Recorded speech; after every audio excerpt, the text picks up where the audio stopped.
नमस्कार दोस्तों, peak PCS के इस वीडियो में आप लोगों का स्वागत है। उम्मीद करते हैं सभी लोग बढ़िया होंगे।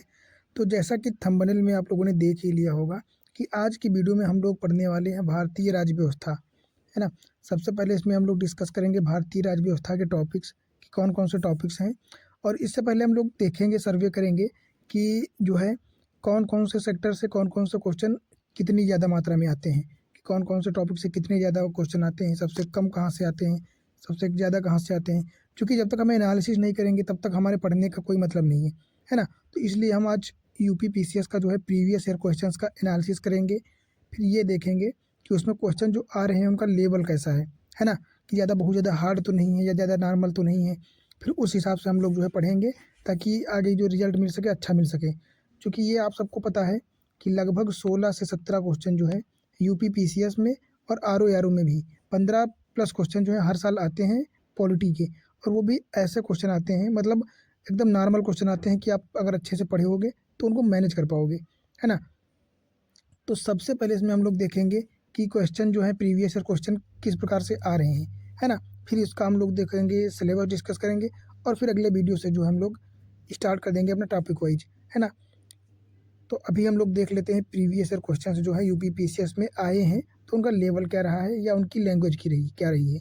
तो देख लेते हैं सबसे पहले।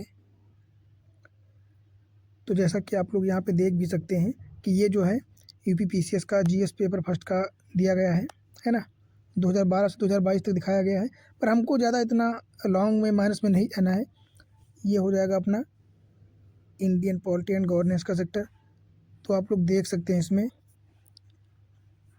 देख सकते हैं कि 2020 में कितने क्वेश्चन पूछे गए हैं पॉलिटी के सेक्टर में।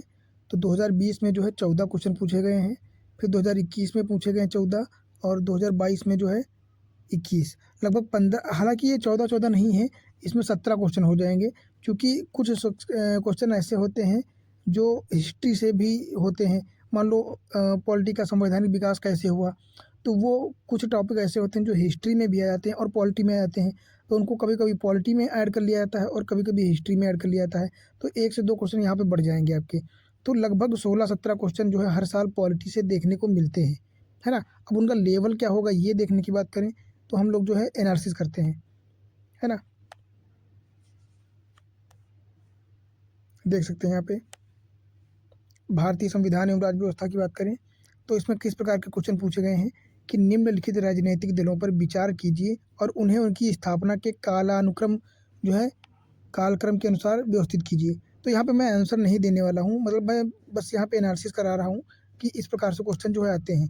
तो आपको जो है पार्टीज होती हैं उनके बारे में जानकारी होनी जरूरी है थोड़ी बहुत, है ना। अगला क्वेश्चन क्या हो जाएगा कि भारत के नियंत्रक महालेखा परीक्षक की ऑडिट रिपोर्ट का परीक्षण कौन करता है। तो पब्लिक अकाउंट कमेटी करती है ना, जो कि लोक लेखा समिति होती है। तो ये समितियों से क्वेश्चन आ गया है यहाँ पे, ठीक है। अगले की बात करें तो ये पंचायती राज से संबंधित है कि 73वां संविधान संशोधन भारत के स्थानीय शासन के इतिहास में एक आधार स्तंभ के रूप में माना जाता है, ठीक है। 73वां संविधान संशोधन ने पंचायतों को अति अपेक्षित संवैधानिक दर्जा दिया है। तो क्वेश्चन आप देख सकते हैं कि कितने मतलब सही पूछे जाते हैं, अच्छे पूछे जाते हैं। ऐसा नहीं है कि इनको आप लोग जो है डील नहीं कर पाओगे, नॉर्मल क्वेश्चन पूछे जाते हैं। तो ये पंचायती राज से हो गया, ठीक है। अगला क्या हो जाएगा, तो यहाँ पे अनुसूचियाँ दी गई हैं, है ना, कि तृतीय अनुसूची में क्या दिया गया है, चतुर्थ अनुसूची में क्या दिया गया है ना, सातवीं अनुसूची में क्या है। तो ये अनुसूचियों से क्वेश्चन पूछा गया है। अगला क्या हो जाएगा, ये भी पंचायती राज से संबंधित जो समितियां हैं उनसे क्वेश्चन पूछा गया है। तो आप देख सकते हैं कि पंचायती राज से 2 क्वेश्चन अभी तक आ गए हैं, है ना। फिर अगला क्या हो जाएगा कि भारत में संसद के द्वारा जो है पंचायत पेशा एक्ट कब लाया गया, तो 1996 में लाया गया था, है ना। तो ये सारी चीज़ें हैं, इस प्रकार से जो है क्वेश्चन पूछे जाते हैं। अगले की बात करें तो यहाँ पे पंचवर्षीय वो पूछे गए हैं लोकसभाएं कि किसका जो है कब स्टार्टिंग ईयर्स कब था। तो 11वीं लोकसभा की बात करें तो ये 1996 में हुई, 7वीं 1982, है ना। तो ये लोकसभा और उनका कार्यकाल पूछा गया इधर। फिर किस संविधान संशोधन के द्वारा दिल्ली को राष्ट्रीय राजधानी दर्जा दिया गया। तो देख सकते हैं कितने आसान क्वेश्चन पूछे जाते हैं, केवल यहाँ पे बस संविधान संशोधन से पूछा गया क्वेश्चन है ये, है ना। अगला बात करें तो संविधान की मूल संरचना की अवधारणा सर्वोच्च न्यायालय द्वारा किस वाद में दी गई। तो सबको पता केशवानंद भारती 1973 मामला, है ना। तो ये संविधान की बेसिक स्ट्रक्चर से क्वेश्चन पूछ लिया गया है यहाँ पे। और अगर आप ध्यान से देखेंगे 4, 5 या 7, 8, 10 साल का, तो उसमें ये क्वेश्चन जो है कम से कम हर दूसरे साल रिपीट होता है। बेसिक स्ट्रक्चर से तो हर साल क्वेश्चन पूछा ही जाता है ना। जैसे पंचायती राज से हो गया, वहाँ से भी एक क्वेश्चन जो है हर साल पूछा जाता है। फिर निम्नलिखित में से कौन सा मौलिक कर्तव्य नहीं है, तो यहाँ मौलिक कर्तव्य से पूछा गया है ना। तो क्या हो गया, राष्ट्रीय महत्व के स्मारकों और स्थानों की रक्षा करना। ये कार्य मौलिक कर्तव्य इसलिए नहीं है क्योंकि इनका महत्व समझना तो ठीक है, पर इनकी रक्षा हम थोड़ी करेंगे। इनकी रक्षा करने की दायित्व होता है किसका, संरक्षण करना अलग चीज़ होती है और रक्षा करना अलग चीज़ होती है, तो ये राज्य का कर्तव्य हो जाएगा, है ना। अगला, निम्नलिखित में से किसने भारत के राष्ट्रपति का पद ग्रहण करने के पूर्व उपराष्ट्रपति के पद पर भी कार्य नहीं किया। तो ये सारी चीज़ें हैं। थोड़ा सा इतिहास के बारे में क्वेश्चन पूछ लिया गया है ना। फिर यहाँ पे पूछा गया शिक्षा का अधिकार कौन से मौलिक अधिकार में कब शामिल किया गया, तो 86वां संविधान संशोधन 2002 हो जाएगा, है ना। तो ये संविधान संशोधन से भी देख सकते हैं 2 क्वेश्चन आ चुके हैं। फिर 2 या 2 से अधिक राज्यों के लिए जो है एक संयुक्त लोक सेवा आयोग कौन बना सकता है, तो संबंधित राज्यों के निवेदन पर संसद द्वारा बनाया जाता है ना। तो ये भी पूछे जा सकते हैं आयोगों से। और यहाँ पे देख सकते हैं आप विधानसभा के नवनिर्वाचित अध्यक्ष तथा कौन से राज्य के हैं, है ना। तो उस काल में जिस समय जो एग्ज़ाम ये हुआ था, उस समय की जानकारी यहाँ पे जो करंट अफेयर्स का क्वेश्चन पूछ लिया गया है। तो ये सारी चीज़ें हैं। फिर प्रथम अंतरिम राष्ट्रीय सरकार की घोषणा कब की गई थी, है ना। तो ये जो है संविधान के इतिहास से क्वेश्चन पूछ लिया गया है। फिर यहाँ पे ट्रेड यूनियंस से क्वेश्चन पूछ लिया गया है और उनसे संबद्धता पूछी गई है। तो ये क्वेश्चन आसान है, हालांकि कुछ क्वेश्चन जैसे ये क्वेश्चन हो गए तो इनको थोड़ा सा आप लोगों को ध्यान देना पड़ेगा। इस प्रकार के क्वेश्चन जो है पढ़ना तो पड़ेगा अलग से, है ना। फिर इसके अलावा अगला क्वेश्चन बात करें तो निम्नलिखित विषयों पर विचार कीजिए तथा उन्हें क्रमानुसार जैसा संविधान में उल्लिखित किया गया वैसे भी लगाना है ना। तो पहले कौन सा भाग आएगा, दूसरा कौन सा आएगा, फिर तीसरा कौन सा आएगा, तो ये सारी चीज़ें दी गई हैं, है ना। कि सबसे पहले जो है संघ राज्य में उसका क्षेत्र आता है, फिर नागरिकता आती है, फिर मौलिक कर्तव्य आएंगे, मौलिक कर्तव्य नहीं आएंगे, फिर DPSP आएगा, है ना। फिर मौलिक कर्तव्य आएंगे। तो इस प्रकार से हो जाएंगी चीज़ें। तो इस प्रकार जो 2022 में इस प्रकार से इतने क्वेश्चन जो है पूछे गए थे, जैसा कि आप देख भी सकते हैं 16-17 क्वेश्चन लगभग हैं। फिर अगर बात करें 2021 में, तो यहाँ भी इसी प्रकार से क्वेश्चन पूछे गए हैं, है ना। कि भारत में राष्ट्रपति के विशेष अभिभाषण से संबंधित क्वेश्चन पूछा गया है, ठीक है। अगला क्या हो जाएगा कि भारतीय संविधान के अंतर्गत निम्नलिखित में से कौन सा मौलिक कर्तव्य नहीं है। सेम टू सेम क्वेश्चन जो है ये देखो रिपीट हो गया, है ना। तो रिपीट भी क्वेश्चन बहुत होते हैं। अभी भी इसके पहले वाले 2022 में भी पूछा गया था कि कौन सा मौलिक कर्तव्य नहीं है, यहाँ भी वही पूछा गया, ठीक है। फिर यहाँ पे देख सकते हैं कि भारत में मंत्रिपरिषद, तो ये मंत्रिपरिषद से पूछ लिया गया है ना। तो क्वेश्चन उतने कठिन नहीं है जितने आप सोच रहे हो, आसानी से हो सकते हैं अगर अच्छे से पढ़ेंगे तो, है ना। और अगर ये जो सीरीज में स्टार्ट कर रहा हूँ इसको आप लोगों ने कम्प्लीटली देख लिया तो यहाँ से एक भी क्वेश्चन ऐसा नहीं होगा जो छूटेगा आप लोगों का। फिर क्या है, फिर यहाँ पे जो है प्रावधान पूछ लिए गए हैं और सोर्स पूछ लिया गया है कि भारत में जो प्रावधान शामिल किए गए हैं, चीज़ें शामिल की गई हैं, वो कौन से देशों से प्रेरणा ली गई, कहाँ से स्रोत है माना गया है। तो जैसे DPSP के लिए आयरलैंड हो जाएगा, है ना। केंद्र में अवशिष्ट शक्तियाँ एक कनाडा से लिया गया है ना कि ऑस्ट्रेलिया से, तो यही गलत हो जाएगा, ठीक है। अगला, भारतीय संसद की कार्यवाही में शून्यकाल किसे कहते हैं, तो प्रश्नकाल के बाद जस्ट आने वाला समय या जो काल होता है उसको हम लोग शून्यकाल कह देते हैं। तो इस प्रकार चीज़ें जो हैं क्वेश्चन आते हैं। एक बार अगर अच्छे से पढ़ लोगे तो सारी जो समस्याएं खत्म हो जाएंगी, है ना। फिर है निम्नलिखित में से भारतीय संविधान में कौन सा अनुच्छेद जो है आकस्मिकता निधि से संबंधित है, तो ये 267 हो जाएगा क्योंकि 266 1 और 2 में जो है बाकी दोनों फंडिंग की व्यवस्था की गई है ना। निम्नलिखित में से अगला हो जाएगा कौन सा भारतीय संविधान की प्रस्तावना से उल्लिखित नहीं है, तो ये प्रस्तावना से क्वेश्चन जैसे कि पूछ लिया गया है ना। अगले की बात करें तो ये भी पंचायती राज से जो है पूछ लिया गया है और रिपीटेड क्वेश्चन है। इसके पहले में भी कमेटियाँ पूछी गई थी और अब की बार विक्रम पूछ लिया गया कमेटियों का, सबसे पहले कौन बनी, फिर कौन बनी, फिर कौन बनी, है ना, इस प्रकार। फिर बात करें निम्नलिखित में से कौन सा युग्म सही सुमेलित नहीं है, तो ये क्या पूछा गया, अनुच्छेद पूछा गया है। तो ये भी आप लोग देख सकते हैं, है ना। अगला बात करें तो ये हो जाएगा 77 नंबर, निम्नलिखित में से कौन सा संविधान संशोधन GST के लिए जो है कार्यान्वयन के लिए बनाया गया था, तो ये 101वां संविधान संशोधन हो गया। तो यहाँ पे देख सकते हैं संविधान संशोधन से भी क्वेश्चन पूछा गया है ना। हर साल 1 से 2 क्वेश्चन संविधान संशोधन से भी पूछे जाते हैं, 1 से 2 क्वेश्चन पंचायती राज से पूछे जाते हैं, 1 मौलिक कर्तव्य से हो जाएगा, 2 से 3 संसद से हो जाते हैं टोटल, संसद या मतलब राज्य विधानसभा, ठीक है। और 1 से 2 क्वेश्चन न्यायालय से पूछ लिए जाते हैं, 1-2 क्वेश्चन जो है मौलिक अधिकारों से पूछ लिए जाते हैं और बस यहीं से सारी चीज़ें हो जाती हैं। बाकी 1 से 2 क्वेश्चन जो ऐसे आते हैं वो थोड़ा-सा अलग से हो जाते हैं, जो बेसिकली सारे लोग नहीं पढ़ते हैं, है ना? तो उसको भी हम लोग पढ़ेंगे, इसमें किसी प्रकार की चिंता की आवश्यकता नहीं है ना?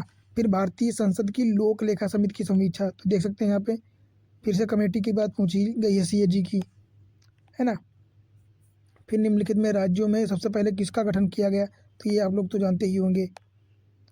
फिर कौन से संविधान संशोधन के अधिनियम में जो है उम्र को घटा दिया गया था, इस 21 से वोटिंग की उम्र 18 कर दी गई थी, तो ये 61वां संविधान संशोधन हो गया। तो आप देख सकते हैं कि 3 क्वेश्चन संविधान संशोधन से हो गए हैं, है ना? निम्नलिखित में से कौन से आयोग या समितियां जो हैं उनकी सिफारिश पर भारत अंतर्राज्यीय परिषद की स्थापना करती है, तो यह सरकारी आयोग हो जाएगा। फिर बात करें सिविल सेवाओं में सुधार हेतु पीसी होता की कमेटी का गठन 2004 में किया गया था, तो ये सब तो रटने पड़ेंगे आप लोगों को, है ना? फिर राज्य लोक सेवा से क्वेश्चन पूछ लिया गया है। फिर ये निर्वाचन आयुक्त से पूछ लिया गया है, सीईसी चीफ इलेक्शन कमीशन से क्वेश्चन पूछा गया है ना? फिर अगले की बात करें तो ये हमारा क्या पूछा गया है कि किसी व्यक्ति ने मूल अधिकारों को हमारे लोगों के लिए एक प्रतिज्ञा तथा सभ्य विश्व के साथ किया गया समझौता कहा है, तो ये डॉक्टर एस राधाकृष्णन ने कहा है ना? अगले की बात करें तो क्वेश्चन हो जाएगा कि ये देखो विधेयकों से संबंधित है कि कौन सा ऐसा विधेयक है जो राज्यसभा में जो है पुनर्प्रस्तावित नहीं किया जा सकता या स्टार्टिंग नहीं करी जा सकती है। तो धन विधेयक जाहिर सी बात है, धन विधेयक धन से संबंधित होता है, तो वो लोकसभा में जाएगा डायरेक्ट, है ना? फिर ये देख सकते हैं आप, यहाँ से वाद पूछ लिया गया है, इसके पहले भी वाद पूछे गए थे और यहाँ भी पूछ लिया गया है, तो इनका कालानुक्रम मिलाना है, ठीक है? फिर यहाँ पे राज्य और राज्यसभा में प्रतिनिधियों की बातें की गई हैं कि कौन से राज्य में सबसे ज़्यादा सीटें होंगी, कौन से कम होंगी, तो ये सारी चीज़ें आप लोग भी पढ़ देना थोड़ा सा, हम बताएंगे ही, तो उसमें ऐसी कोई बात नहीं है। बाकी इस प्रकार से भी क्वेश्चन जो है पूछ लिए जाते हैं, है ना? अब 2020 की अगर बात करें तो यहाँ भी देख सकते हैं आप कि भारतीय संविधान में अनुच्छेद 371 यहाँ मतलब ये विशेष राज्यों के लिए बात की गई है, तो विशेष राज्यों का दर्जा किसको दिया जाता है, किस आधार पर दिया जाता है, ये सारी चीज़ें देखेंगे हम लोग, ठीक है? संविधान में पंचायती राज की बात करी गई है, भाग 9 में आता है जो कि, है ना? फिर संघात्मक व्यवस्था की बात की गई है, फिर ये अनुच्छेदों के बारे में जानकारी ली गई है। तो इसी प्रकार से जो है क्वेश्चन सारे पूछे जाते हैं। इसे मंत्रिपरिषद से फिर से क्वेश्चन पूछ लिया गया है, फिर ये सुप्रीम कोर्ट से क्वेश्चन हो जाता है ना? ये जैसे अनुच्छेदों से पूछ लिया गया है, तो क्वेश्चन जैसा कि आप लोगों ने देख ही लिया है कि इतने नॉर्मल क्वेश्चन आते हैं कि आप मैनेज कर पाएंगे, है ना?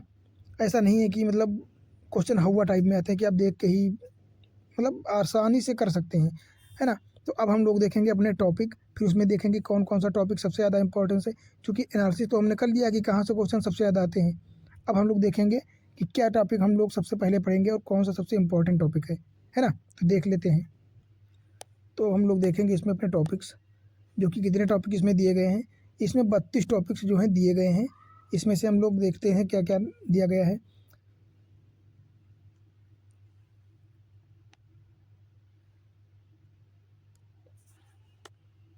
सबसे पहले हम लोग पढ़ेंगे संविधान का निर्माण, ठीक है? ये संविधान का निर्माण देखेंगे, इसमें हम लोग इससे संबंधित सारी टर्मिनोलॉजी देखेंगे, संविधान का निर्माण कैसे हुआ, संविधान के निर्माण में कौन कौन सी जगहों से हम लोगों ने सोर्स का एकत्रीकरण किया है, उनमें से क्या मॉडिफिकेशन किया है, ठीक है? और फिर ये सारी चीज़ें देखेंगे। फिर देखेंगे संविधान की प्रमुख विशेषताएँ की है क्या है, कि संविधान एकात्मक है कि संघात्मक है ना? कि नागरिकता एकल नागरिकता है तो वो क्यों है और उसका क्या कारण है, क्योंकि इसको हम लोग पढ़ेंगे ना तो मेंस और प्री, है ना? प्री और मेंस ये दोनों के लिए जो है एकदम इम्पोर्टेंस होगा। तो ऐसा नहीं है कि आप पढ़ेंगे तो केवल प्री के लिए ही काम में आएगा, ये प्री और मेंस दोनों के लिए बराबर रूप से काम आएगा। तो दूसरे टॉपिक में हम लोग देखेंगे संविधान की विशेषताएं प्रमुख, फिर संविधान की प्रस्तावना या उद्देशिका देखेंगे, क्योंकि अभी हम लोगों ने देखा भी था कि यहाँ से 1 से 2 क्वेश्चन जो हैं डेली या हर साल तो नहीं कह सकते, पर हर दूसरे साल 1 या 2 क्वेश्चन जो आ जाते हैं यहाँ से। फिर संघ व राज्य क्षेत्र, हालांकि यहाँ से क्वेश्चन नहीं आते हैं पर फिर भी कभी आ सकता है, तो ये भी हम लोग देखेंगे। क्योंकि ये पढ़ेंगे जो हम ये सोच के नहीं पढ़ेंगे कि हम यूपी पीसीएस के लिए पढ़ रहे हैं, है ना? हम लोग पढ़ेंगे ये यूपीएससी के हिसाब से, क्योंकि ये नोट्स भी यूपीएससी का ही है ना? तो उससे पढ़ेंगे ताकि यूपीएससी और यूपी पीसीएस या आरओ या अन्य अदर स्टेट एग्जाम्स कहीं से भी आपके क्वेश्चन ना छूटने पाएँ, सारे के सारे आप डील कर पाओ आसानी से, ठीक है। फिर अगला हम लोग देखेंगे नागरिकता, है ना। नागरिकता के क्या नियम होते हैं, किस प्रकार हम नागरिकता प्राप्त कर सकते हैं, किस प्रकार नागरिकता जो है ग्रहण करके त्याग भी सकते हैं, या नागरिकता से हम लोगों को बर्खास्त कैसे किया जा सकता है, क्या नियम है, ये सारी चीज़ें देखेंगे।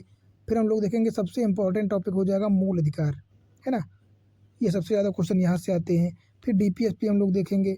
डीपीएसपी में जो है अनुच्छेदों से पूछा जाता है क्वेश्चन कि कौन से अनुच्छेद से क्या संबंधित चीज़ें हैं, उसका प्रावधान क्या है, उसका डिस्क्रिप्शन क्या है। फिर मूल कर्तव्य देखेंगे, जैसा कि आप लोगों ने अभी देखा भी था एनालिसिस में कि हर साल 1 से 2 क्वेश्चन यहाँ से आते हैं मूल कर्तव्यों से, ठीक है। और संविधान संशोधन से तो 1 से 3 तक क्वेश्चन आ जाते हैं, अभी देखा ही था हम लोगों ने, तो ये भी काफ़ी इम्पोर्टेंट है, ठीक है। फिर संविधान की मूल संरचना का सिद्धांत, यहाँ से भी क्वेश्चन आ जाते हैं। फिर हम लोग देखेंगे संसदीय व्यवस्था कि संसदीय कानून क्या होते हैं, संसदीय नियम क्या होते हैं, संसदीय विशेषाधिकार क्या होते हैं, वह संसद के नियम क्या होते हैं, संसद को कैसे चलाया जाता है ना, कौन कौन से लोग उसमें पार्टिसिपेशन कर सकते हैं, तो ये सारी चीज़ें देखेंगे। फिर देखेंगे केंद्र और राज्यों के मध्य क्या संबंध होता है, जैसे अखिल भारतीय सेवाएं हो गई, ये केंद्र राज्यों के मध्य संबंध को स्थापित करती हैं, है ना। फिर देखेंगे अंतर्राज्यीय संबंध। इसके बाद हम लोग देखेंगे आपातकालीन प्रावधान, यहाँ पे से क्वेश्चन अच्छे खासे आ जाते हैं। आपातकालीन प्रावधान, है ना, जिसमें हम लोग आर्टिकल 352 देखेंगे, 356 देखेंगे, और क्या देखेंगे, 360 देखेंगे, है ना। इसमें हम लोग राष्ट्रीय आपातकाल देखेंगे, राष्ट्रपति शासन देखेंगे और वित्तीय आपातकाल देखेंगे। फिर राष्ट्रपति एवं राज्यपाल को एक साथ दोनों लोगों को हम लोग मैनेज कर लेंगे। फिर उपराष्ट्रपति, प्रधानमंत्री और मुख्यमंत्री को एक साथ देखेंगे, चूँकि राज्यपाल और राष्ट्रपति तथा सीएम और पीएम इनकी जो चीज़ें होती हैं सेम होती हैं, जैसे उनकी केंद्र प्रधानमंत्री और राष्ट्रपति केंद्र स्तर पर होते हैं और राज्यपाल मुख्यमंत्री राज्य स्तर पर सेम टू सेम कार्यवाही जो है करते हैं, सेम टू सेम रिस्पॉन्सिबिलिटी निभाते हैं। इसके बाद हम लोग देखेंगे केंद्रीय एवं राज्य के मंत्रिपरिषद क्या होता है, इसमें क्या व्यवस्था की जाती है, संसद को देखेंगे। फिर देखेंगे संसदीय समितियाँ, क्योंकि आप लोगों ने देखा भी था यहाँ से 1 से 2 क्वेश्चन जो है हर साल आ जाते हैं, एक क्वेश्चन तो कन्फर्म है संसदीय समितियों से आना, ठीक है। फिर सुप्रीम कोर्ट और हाई कोर्ट तथा अधीनस्थ न्यायालय, ये तीनों देखेंगे, यहाँ भी क्वेश्चन पूछा जाता है। अधिकरण देखेंगे, ट्रिब्यूनल्स हम लोग। फिर हम लोग देखेंगे क्या, राज्य विधानमंडल हो गया, स्थानीय सरकार हो गया, है ना, पंचायती राज। तो यहाँ से क्वेश्चन तो 2 क्वेश्चन तो हर साल आप यहाँ से रख सकते हो 100% श्योर। फिर वो यूपीपीसीएस हो या फिर यूपीएससी, दोनों जगह पर क्वेश्चन अच्छे खासे आते हैं। फिर अनुसूचित जाति एवं जनजातीय क्षेत्र देखेंगे, कुछ राज्यों के लिए विशेष प्रावधान, जो कि अभी क्वेश्चन भी देखे थे हम लोगों। फिर संवैधानिक निकाय देखेंगे कि कौन कौन सी जो बॉडीज़ हैं संवैधानिक हैं, जैसे इलेक्शन कमीशन ऑफ इंडिया हो गया, यूपीएससी हो गया, स्टेट पीसीएस हो गया, है ना, सीएजी हो गया, ये सब क्या है, ये सब जो है संवैधानिक बॉडी है। और अब देखेंगे गैर संवैधानिक निकाय। गैर संवैधानिक निकायों में देखें तो मानवाधिकार, राष्ट्रीय मानवाधिकार हो जाएगा, है ना, सीबीआई हो जाएगा, और सेंट्रल विजिलेंस कमीशन हो जाएगा, इस प्रकार के, जैसे लोकपाल एवं लोकायुक्त हो जाएगा, ठीक है, एनजीटी हो जाएगा। तो ये सारे गैर संवैधानिक निकाय हो जाएंगे। फिर हम लोग देखेंगे सहकारी समितियाँ, यहाँ से भी एक क्वेश्चन आ जाता है कभी कभी। फिर दर बदल कानून देखेंगे, ये काफ़ी इंपॉर्टेंट है ये भी, है ना। तो इस प्रकार से जो है हम लोग 3200 टॉपिक देखेंगे, और इन इतने टॉपिक्स में वो सारी चीज़ें हम लोग कवर कर लेंगे जो कि आपके एग्ज़ाम के पॉइंट ऑफ व्यू से ज़रूरी हैं, है ना। फिर वो एग्ज़ाम यूपीएससी का हो या यूपीपीसीएस का हो, डजंट मैटर, सारे एग्ज़ाम आप लोग फोड़ोगे इतनी चीज़ें कवर करने के बाद, है ना। तो इसमें हम लोगों ने क्या क्या देखा, ये सारी चीज़ें देख ली हैं। अब हम लोग जो है कल से अगले वीडियो में देखेंगे, और उसमें हम लोग पहले टॉपिक से स्टार्ट करेंगे, जो कि अपना पहला टॉपिक क्या हो जाएगा कि संविधान निर्माण, संविधान का निर्माण देखेंगे। इसमें संविधान सभा की मांग देखेंगे कि संविधान सभा की मांग कैसे हुई, और उसमें किसने किसने जो है अपनी भूमिका निभाई, ये सारी चीज़ें देखेंगे। क्योंकि देखो यूपीपीसीएस में तो फैक्ट वाले क्वेश्चन आते हैं, जैसे डायरेक्ट पूछ लिया कि संविधान सभा का विचार सबसे पहले किसने दिया, तो स्वराज पार्टी ने 1934 में दिया, 24 में दिया, तो ये सारी चीज़ें। पर यूपीएससी में कुछ अलग लेवल का पूछता है, तो वो सारे क्वेश्चन जो है, सारे कॉन्सेप्ट आप लोगों के क्लियर हो जाएंगे, है ना। और इसके अलावा बताएं तो अपनी इंडियन ज्योग्राफी की सीरीज तो चली रही है ना, वो भी आप लोग जाके गो थ्रू कर सकते हैं, देख सकते हैं, वो भी बहुत बढ़िया तरीके से चल रही है अपने हैंड रिटन नोट्स से, है ना। इसके साथ मेंस की बात करें तो मेंस में हम लोगों ने इंडियन सोसाइटी कंप्लीट कर ली है एकदम। जीएस पेपर 4th जो है एथिक्स, उसको भी एकदम कंप्लीट कर दिया है। गवर्नेंस एकदम कंप्लीट कर दिया है। इसको जा के आप लोग जो है पढ़ सकते हैं वहाँ से, और नोट्स बना सकते हैं शॉर्ट में, ताकि आप लोगों को मेंस के टाइम पढ़ने में एकदम एकदम शॉर्ट नोट्स हैं, ट्रिकी, कि एक एक पेज का एक एक टॉपिक ख़त्म, तो उस हिसाब से बने हुए हैं और हमने बताया भी है, आप अपने हिसाब से वहाँ से पढ़ सकते हैं चाहे तो, है ना। बाकी मिलते हैं अगली वीडियो में अगले टॉपिक के साथ। बाकी चैनल को सब्सक्राइब कर लीजिए आप लोग और वीडियो को भी लाइक कर दीजिए तथा शेयर भी कर दीजिए और कमेंट किया कीजिए ज़रूर। प्लीज़ आप लोगों से एक रिक्वेस्ट है कि आप लोग कमेंट किया कीजिए, भर दिया कीजिए कमेंट बॉक्स को, जितना कर सकें उतने कमेंट किया कीजिए, है ना। तो फिर मिलते हैं अपने संविधान सभा के निर्माण वाले टॉपिक में नेक्स्ट वीडियो में।